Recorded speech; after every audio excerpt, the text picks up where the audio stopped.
Çështja e detit ambasador duket se mbetet pika kryesore midis të dyja vendeve. Ka një marrëveshje deti 2009 që u shfrytëzua më pas nga ana e gjykatës kushtetuese e paditur në atë kohë nga Partia Socialiste, pjesë e opozitës sot në qeveri, dhe kjo është një çështje, siç e thash, shumë e rëndësishme për shkak se Greqia është një prej 27 vendeve anëtare të Bashkimit Evropian dhe kështu do të na duhej okay sa nëse deri në vitin 2030 do të marrim miratimin e parlamenteve të 27 vendeve. Aktualisht, për ta sqaruar më mirë në aspektin diplomatik për teleshikuesit, në çfarë pikë ndodhet pas shfrytëzimit të gjykatës kushtetuese çështja e detit mes dy palëve dhe çfarë mund të zgjidh Haga, ku, siç ka deklaruar ministri Hoxha, mund të shkojë deri në fund të këtij viti, si çështje?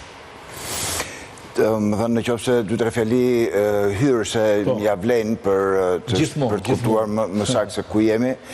Marrëdhëniet e Shqipërisë me Greqinë, për Shqipërinë janë jashtëzakonisht të rëndësishme, kam përshtypjen që dhe për Greqinë janë shumë të rëndësishme, po jo në të njëjtin shkallë sa që janë të rëndësishme për neve. Po, sigurisht. Nga sa shikojmë nga komunikimi publik, kryeministri referohet partneritetit strategjik, ministri i mbrojtjes i Greqisë referohet minoritetit grek, dhe nga komunikimi publik i ministrit grek duket sikur jemi ende në fillim të shekullit 19, fillim të shekullit 20, kur po diskutohet akoma për çështjet e minoritetit grek, ndërkohë që minoriteti grek, kam përshtypjen edhe nga gjendja që është e minoritetit, edhe nga dokumentat ndërkombëtare dhe nga çdo anë, nuk lë shkas për të patur pretendime nga ana e shtetit grek për situatën e minoritetit grek në Shqipëri.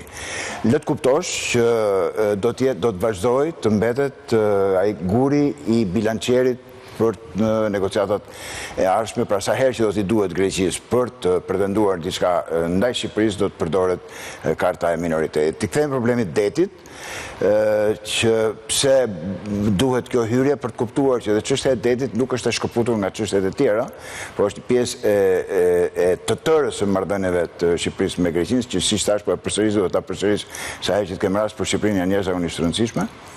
Vetëm diçka këtu, ambasador, jashtëzakonisht të rëndësishme vetëm për faktin se kemi nevojën e Greqisë për integrimin në Bashkimin Evropian, apo edhe për tej? Edhe për tej, janë edhe ekonomike, edhe kulturore, edhe të themi një influencë ndërkombëtare e lobi grek në Shtetet Bashkuara të Amerikës, është nga lobet më të fuqishme në Washington, me ndikim, sado që dhe ne kemi një ndikim jo të vogël në Washington për 1 milion arsye, dhe ndoshta edhe për shkak të pro-amerikanizmit të shqiptarëve, të tashmë të deklaruar, por lobi grek ka një histori suksesi të jashtëzakonshëm në Shtetet Bashkuara të Amerikës, edhe në këtë këndvështrim është i rëndësishëm për ne, por më kryesorja janë marrëdhëniet e fqinjësisë. Tashti, çështja e detit, siç thatë juve, u bë një marrëveshje, u hodh poshtë nga gjykata kushtetuese 9-0, pra nuk lë asnjë shkas për të dyshuar që ajo marrëveshje ishte në dëm të interesave të kombit shqiptar dhe të shtetit shqiptar, përsa kohë gjykata kushtetuese votoi të papërshtatshme me rezultatin 9-0. Mbas asaj, tentativat kanë qenë që ne nuk kemi gjendje që ta zgjidhim vetë këtë çështje në marrëdhënien dy palëse, dhe atëherë do t'i referohemi një gjykate ndërkombëtare. Dhe është rënë dakord që të dy palët të hartojnë dokumentacionin që duhet për t'u drejtuar gjykatës, sepse në gjykatën ndërkombëtare ku janë palë shtetet, ose ku marrin pjesë shtetet, asnjë çështje nuk mund ngrihet pa pëlqyeshmërinë e të dy shteteve, duhet jenë të dy palët dakord që të mund të marrë gjykata në shqyrtim i çështjes. Problemi nuk është kaq i thjeshtë sa duket, sepse në sfond të raporteve Shqipëri-Greqi, dhe prandaj ne i referohemi partneritetit strategjik dhe ata i referohen minoritetit, ka një elefant në dhomë që ne nuk duam ta shikojmë, që është ligji i luftës midis të dy vendeve. Dhe sa herë që shteti shqiptar është drejtuar zyrtarisht shtetit grek për të na bërë me dije nëse jemi në gjendje lufte apo jo, përgjigjja zyrtare me shkrim nga ana e shtetit grek ka qenë që po jemi në gjendje lufte. Kështu që në të zgjidhës çështjen e detit, bashkë me çështjen e luftës, edhe çështja e njohjes së kufive dhe të piramidave të toksore midis të dy vendeve. Pra nuk duket qartë nëse kemi pretendime territoriale, ata ndaj nesh, por fakti që nuk i kemi të përcaktuara piramidat e kufirit do të thotë që ende diku në qarqet greke ekziston turbullira, po e them në thonjza, ose konfuzioni i pas luftës dytë botërore, ku Pretendimi i Greqisë për jugun e Shqipërisë, ashtu që e piri veriut, ishte pretendimi i hapur, bile i mbështetur në atë kohë edhe nga Britania e Madhe dhe ishin vetëm Shtetet e Bashkuara të Amerikës ato që nuk e mbështeten këtë plan britanik edhe grek për aneksimin e Shqipërisë jugut, sepse përndryshe nga ana strategjike i bindet që Shqipëria mos kishte absolutisht asnjë vargmal mbrojtës nëse grekët do të vinin deri ku duhen te Pelen apo me kufirin e tyre. Kështu që janë dy gjëra jashtëzakonisht të rëndësishme, ligji i luftës dhe çështja e kufive, që të pretendosh që ne të bijem dakord që ta çojmë çështjen në gjykatë në Hag pa u ezauruar këto dy çështje tjera.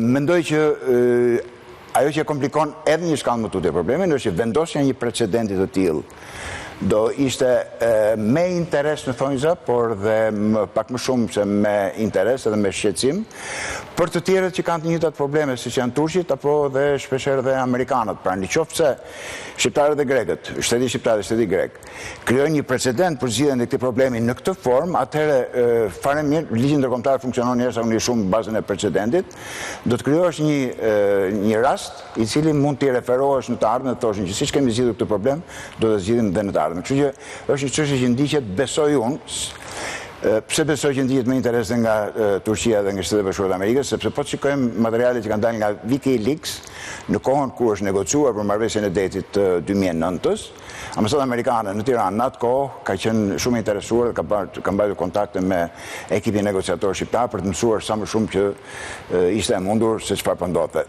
Nisur nga precedenti i interesimit të asaj ambasade apo dhe të shtetit turk të asaj kohe, besoj që dhe tash janë të interesuar, jo thjesht sepse po duan të mbrojnë interesat e Shqipërisë, por vendosja një precedenti është me pasoja dhe për shtetet e tyre në të ardhmen.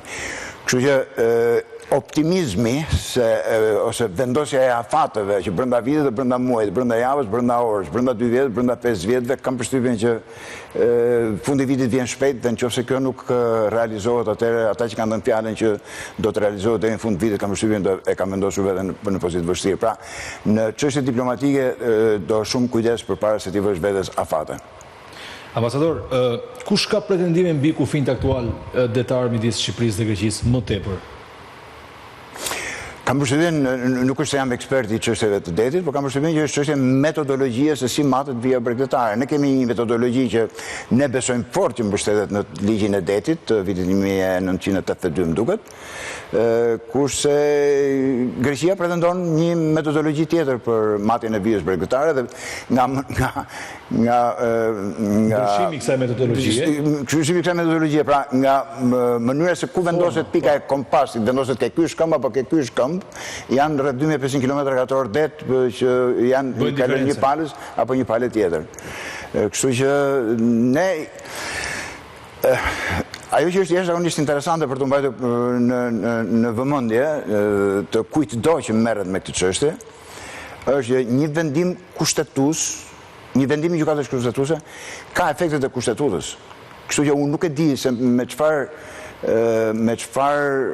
guximi ka njerëz që mendojnë ta zgjidhin në një mënyrë ose në një tjetër, sepse në qoftë se gjykata kushdo që të jetë, pavarësisht që shteti shqiptar ka një ligj në kushtetutë, sipas të cilit ligji ndërkombëtar ka precedencë mbi ligjin e brendshëm. Ka përparësi, pra merret parasysh më parë ligji ndërkombëtar se ligji i brendshëm. Por ama në qoftë se zgjidhja që do të japi gjykata ndërkombëtare, po supozojmë sikur çdo gjë do të shkojë sipas planeve të atyre që po e drejtojnë. Është ngjashme me marrëveshjen që ka bërë gjykata kushtetuese. Atëherë ka një problem shumë të madh, se kushtetuta jo nuk e ka pranuar këtë zgjidhje. Dhe ti tash po bie dakord se një gjykatë ndërkombëtare, pra moralisht, logjikisht, apo që të themon intelektualisht, apo kombëtarisht, nuk e di, ata që do marrin përsipër që ta zgjidhin në këtë formë, që do vinë në kundërshtim me atë vendim të gjykatës kushtetuese, kam përshtypjen që i kanë një borxh moral të jashtëzakonshëm këtij populli pastaj, nëse këto gjëra do ishin në masi çështje avokat? Ambasador. Nuk e di, nuk e di nuk e di arrita të sqaroj diçka që duket shumë, okay. Patjetër, është sa kohë mund të marrë kjo vendimin në Hag, nëse shkon në Hag, sa kohë mund të marrë si çështje që marrë parasysh sa të tilla. Për fatin ton të keq, jetojmë në një periudhë ku edhe gjykata ndërkombëtare si puna e gjykatave, se nuk është e njëjta gjykatë, kanë treguar një predispozicion apo një dobësi të jashtëzakonshme ndaj presioneve politike. Kështu që së çudi që dhe kjo çështje vendosur në këtë projekcion të tanishëm të pozicionit të gjykatave me politikën, kam shërbim të jenë objekte dhe subjekti i zhvillime politike. Normalisht zgjasin, domethënë çështje të tilla, bile mund të zgjasin edhe pafundësisht, se ka çështje për shembull midis Iranit dhe Shtetet e Bashkuara të Amerikës që burojnë që nga viti 1950 apo ka dhe gjykata speciale. Se bëhet fjalë për çështje më të madhe territore se sa 2000 sa kilometër tham videtare midis Shqipërisë dhe Greqisë. Nga sa u fol atëherë kur diskutua kjo çështje dhe kur u mor vendimi i gjykatës kushtetuese për këtë bësh fjalë. Është një hapësirë e cila mendohet që duhet të jetë shumë e pasur me rezerva nafte dhe gazi edhe. Shkojmë pak në 2009 shkurtimisht çfarë thoshte marrëveshja që u rrëzua nga gjykata kushtetuese nga sa kujtoni ambasador? Pra pak a shumë si ran dakord palët me njëra tjetrën duke marrë parasysh se sa shumë e diskutuar. Si ran dakord edhe Shqipëria edhe Greqia për një çështje që më vonë pasi u rrëzua të dyja palët kanë aq shumë pretendime sa do të çojnë në një gjykatë ndërkombëtare. Ajo që u rat dakord atëherë ishte u pranua metodologjia greke e llogaritjes së pjekës kufitare. Dhe për këtë çështje jurist shqiptar e ngritën si problem. Dhe ka qenë Partia Socialiste dhe zoti kryeminist i tanishëm dhe ambasadorin aktual, edhe ministrin e jashtëm aktual, Frejt Hoxha, e kanë çuar në atë kohë si pjesë e grupit që hartoi marrëveshjen e tetit. Nuk e di në plan individual, por në planin individual po është shtorim si informacion që ka qenë edhe ai si pjesë e grupit punës. Okej. Atëherë, me sa më mend kanë qenë disa profesor doktor Krysafi ka qenë goxha eloquent në shtyp në mënyrën e interpretimit të Krysafi të ligjit, pastaj ka qenë Damian Gjikluri me Samir Tahirin si juristat të Partisë Socialiste që kanë çuar çështjen në gjykatë kushtetuese dhe e kanë ndjekur në gjykatën kushtetuese bashkë me Muslim Pashajin, që ishte inxhinier gjeodet hartash, të cilët ishin në gjendje që ta bindnin me argumentat që solën dhe që mënyra se si ishte llogaritur ndarja e vijës bregdetare midis dy vendeve ishte në kundërshtim me ligjin ndërkombëtar. Lulzim Basha dhe Dora Bakojani kanë qenë atë kohë përkatësisht ministrat e jashtëm të dy vendeve. Ambasador, duhet ndalem pak tek sa na rrezikon këtë çështje integrimi. Nëse nuk zgjidhet deri në vitin 2030, se tha mjeqit po e çojmë në Hag, po mund të marr vite dhe ndërkohë gjatë këtyre viteve mund të vijë edhe afati, shpresojmë që të vijë ajo 2030 e famshme kur ne kemi kaluar fazën hipotetike teknike të miratimit të mbylljes kapitujve dhe më pas të vi momenti i ratifikimit të marrëveshjes së antarësimit të Shqipërisë në parlamentet e 27 vendeve në të cilat sigurisht është edhe parlamenti i Athinës. Na rrezikon kjo apo në një farë mënyrë një çështje e çuar në një gjykatë ndërkombëtare, parimisht të dyja palët më pas do të jenë detyruara që në fund të bien dakord me vendimin që do të jepet? Shumë e vështirë të parashikosh se çfarë mund të ndodhi në kushte. Është një lloj pyetje hipotetike domethënë. Me nëse. Problemi është që në rast se do ta shikonin procesin e integrimit siç e shikojmë praktikisht autoritetet tona, një proces burokratik, një spontim ashtu detyrash të kryera nga qeveria dhe jo si një proces të përgatitjes një populli në të tërën e tij ana kulturore, biznesit, e shtetit ligjor, e mënyrës se si veprohet në tërësi në shoqëri. Sepse mund vërej që kam i vetmi, kam besoj shumë të ngjashëm që sa më shumë kemi progres burokratik drejt plotësimit të detyrave, aq më pak shoqëria shqiptare reflekton në jetën e përditshme, qoftë në këndvështrimin e funksionimit si shtet ligjor dhe të një raporti të caktuar demokracisë me, siç thash, me shtetin ligjor. Ne i jemi dhënë me misha me shpirt procesit burokratik duke vënë një rëndësi të jashtëzakonshme zgjedhje, ndërkohë që zgjedhjet janë, të thosha, aspekti shumë i rëndësishëm, baza, por jo dhe aq në rast se nuk koordinohet dhe plotësohet me funksionimin e shtetit ligjor. Domethënë janë dy shtylla të njëjtës gjë. Dhe në Shqipëri në vendin tonë kam përshtypjen që aspekti i shtetit ligjor nuk i kushtohet aq shumë vëmendje.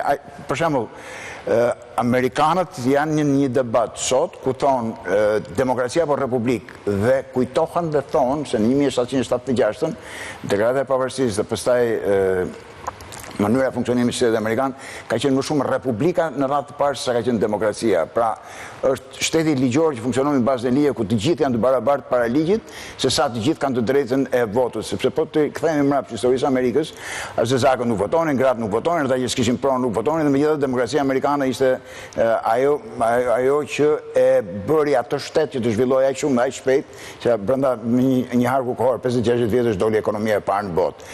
Kështu që ti kthem për një sekond pyetjes tuaj, ku do jemi në rast se vjen momenti që kemi nevojë për zyrtarëve, autoriteteve greke nuk do të pëlqej politika jonë dhe për 1 milion arsye sa rrezikohet, pyetja ishte sa rrezikohet procesi i integrimit për shkak të çështjes së detit. Nëse do nisemi si proces burokratik, nuk besoj se rrezikohet aq shumë.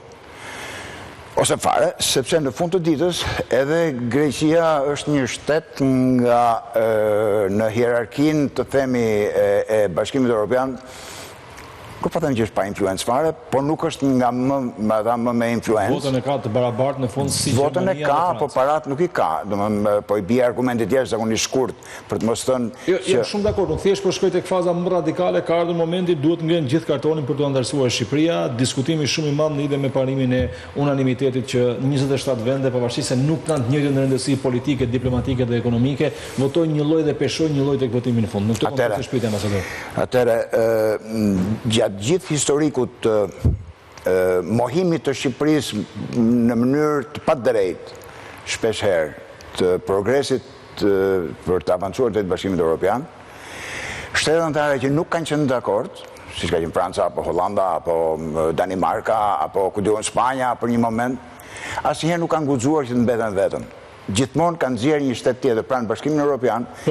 Të gjithë e urrejnë situatën kur mbeten vetëm në konsensus. Dhe po shikojmë fatin e Orbanit. Kush që të jetë negativ vetëm. Kështu që zonrinjt nga Athina, kur të vi puna për të marrë vendimin, do jenë në gjendje që të kenë dhe aleat të tjerë që t'i nxjerrin përpara në qoftë se do donin që ta pengonin procesin. Kështu që nuk është puna thjeshtë dhe vetëm ke Greqia. Po them, si proces burokratik nuk do ishin gjendje ta pengonin shumë. Si proces real integrimi janë në gjendje që ta pengojnë në gjitha mënyrat. Ndikon çështja Beleri se mbori shumë përshtypje që para disa ditësh ai foli në Parlamentin Evropian, ai akuzat i ka në një farë mënyrë edhe politike se lidhet me të kaluarën e tij në Shqipëri dhe me çfarë ndodhi në vitin 2023 si kryebashkiak i Marrës që u arrestua 4 ditë para zgjedhjeve, po ai tha nuk shkon dot Shqipëria në Evropë pa patur më parë një qeveri teknike që garanton zgjedhje të lira të ndeshme. Për të deklaratës politike, për të faktit se është Beleri dhe çfarë histori ka. Aty është një eurodeputet grek që flet në Parlamentin Evropian për Shqipërinë. Kjo ndikon, ambasador? Atëherë me që po insiston për të dalë çështjes në shumë këndë. Për mua ju keni të gjithë për t'ju shmangur si doni. Jo, absolutisht. Shfrytëzoj eksperiencën tuaj se më duken çështje me interes. Absolutisht, janë me shumë interes dhe shumë delikate dhe shumë të rëndësishme.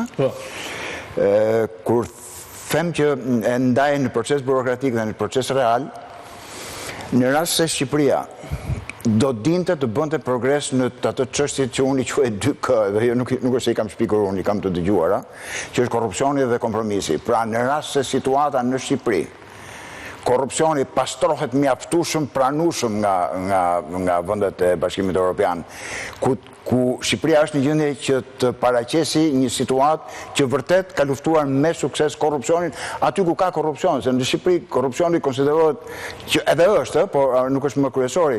Mjeku mori 2 lek, ky tjetri mori 5 lek, ai bëri korrupsion.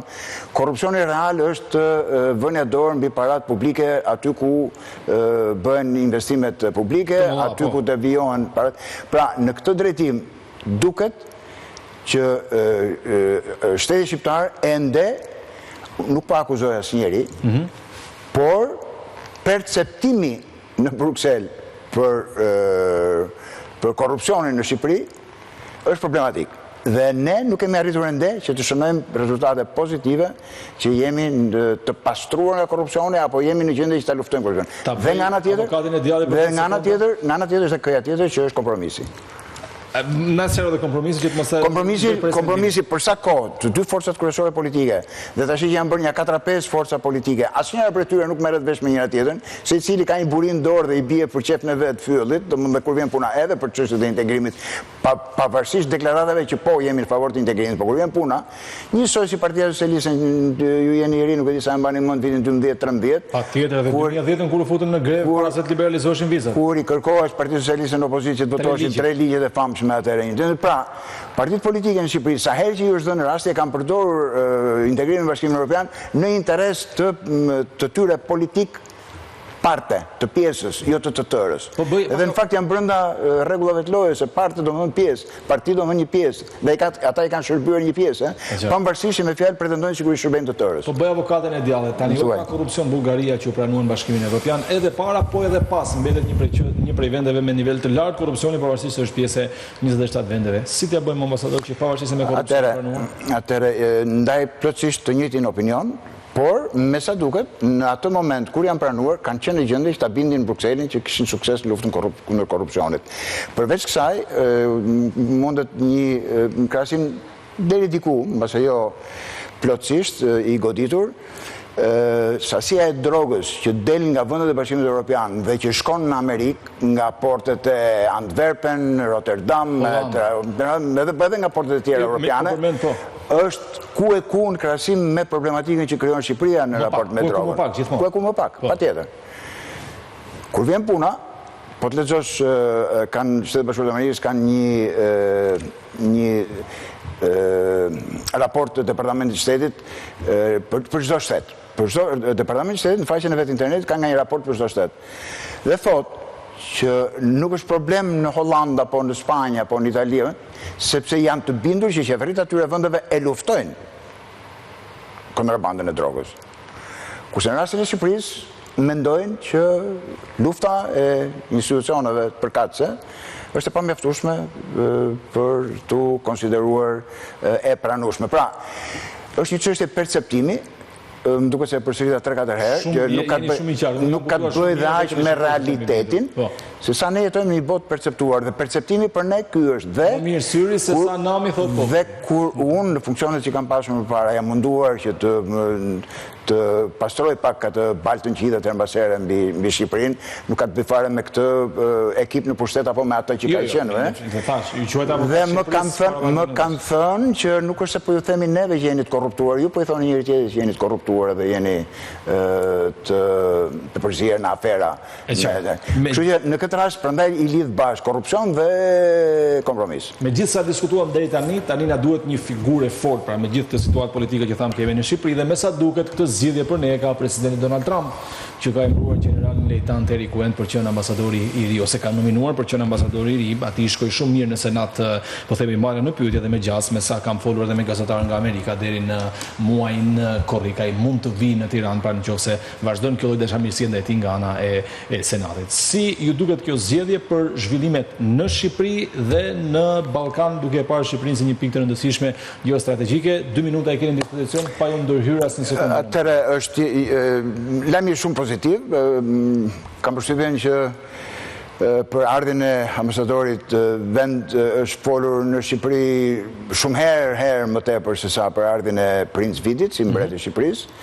Kjo tregon mos besimin e madh të shqiptarëve ndaj autoriteteve të tyre dhe besimin e madh që kanë ke Shtetet Bashkuara të Amerikës. Unë kam vajtur për të marrë detyrën në maj të vitin 1992, kam ikur me fabulën nga Shqipëria, duaje atë dhe unë si Shqipëria Amerikën, apo pra një lloj besimi që shqiptarët kanë ke Shtetet Bashkuara të Amerikës, po materializohet përsëri në rastin e pritshmërisë së ambasadorit që do vi.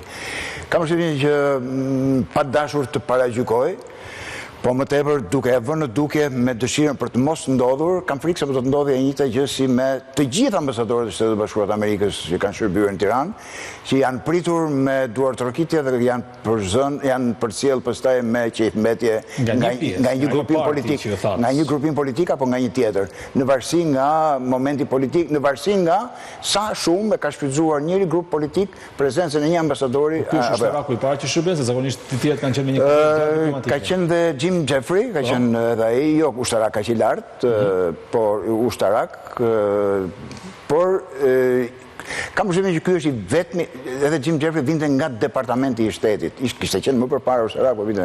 Ky është i pari që vjen si nomenklaturë politike, dhe kjo ka rëndësinë e vet për Shqipërinë, duke qenë mundet që të ketë pak vizibilitet më shumë. Ajo që mendoj unë, do doja unë të kisha dëgjuar më shumë në seancën dëgjimore të tij, për rolin e Shqipërisë si pjesë, si antar i NATO, sepse të bëm përshtypje, ndodh një gjë me ambasadën shqiptare në Kiev, në Ukrainë, po.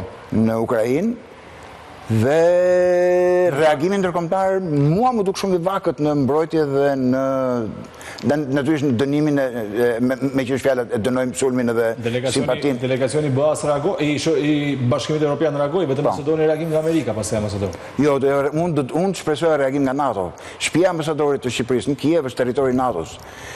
Kështu që në qoftë se është goditur territori i NATO-s. Kështu që mund të kishte nuk territori i NATO-s atë goditet që nga 24 shkurt i vitit 2022. Kush është territori i NATO-s? Ukraina nuk është. Ukraina nuk është territori i NATO-s. Po pjesa ku ka qenë ambasadori në Kiev, është pjesë e Ukrainës. Pjesë e Ukrainës, po ambasada dhe shtëpia e ambasadorit janë ekstraterritorialitet, nuk janë pjesë e Ukrainës. Janë pjesë e Shqipërisë. Shumë e qartë. Janë pjesë e Shqipërisë. Nuk është se e shpresoja që do ndodhte, po më shumë po e sjell në bisedë për të thënë që lufta është shumë më afër nga sa e mendonin. Deri tani ndoshta fakti është që për luftën në Ukrainë në Shqipëri flitet sikur për një gjë që ndodh diku më tepër karakter akademik, mediatik, analitik, burokratik. Tashti që goditet pjesa jonë, na duket sikur është më afër. E para, lufta është shumë afër, dhe e dyta, fakti që reagimi është kaq i vakët, shqiptarë mendoni mirë se do jeni vetëm kur të vi puna për t'i bërë ballë fatkeqësive.